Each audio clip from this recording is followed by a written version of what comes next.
C'est une tache brune au milieu des eaux bleues.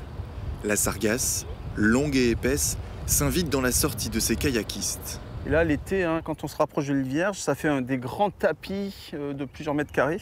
Les goélands marchent dessus sans même se mouiller les pattes, quoi. La sargasse peut se fixer sur un petit caillou et atteindre 15 mètres de long. Alors la sargasse, c'est une algue invasive qui se développe sur le territoire et qui a cette faculté de venir étouffer les algues endémiques et notamment les herbiers zoostères qui sont des nurseries à poissons.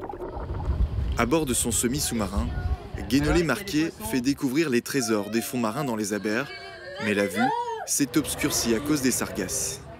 L'année dernière, ici, il n'y en avait pas. C'est une algue invasive et elle est en train de prendre beaucoup d'ampleur. Là, si vous regardez, là, et ça fait beaucoup d'ombre aux autres algues. Les autres algues, elles peuvent moins pousser. La sargasse, installée dans les eaux bretonnes, est d'origine japonaise. Rien à voir donc avec sa cousine aux Caraïbes, dont les échouages font courir des risques pour la santé humaine. C'est pas la même espèce d'algue, donc on sait déjà ce qui se passe aux Caraïbes.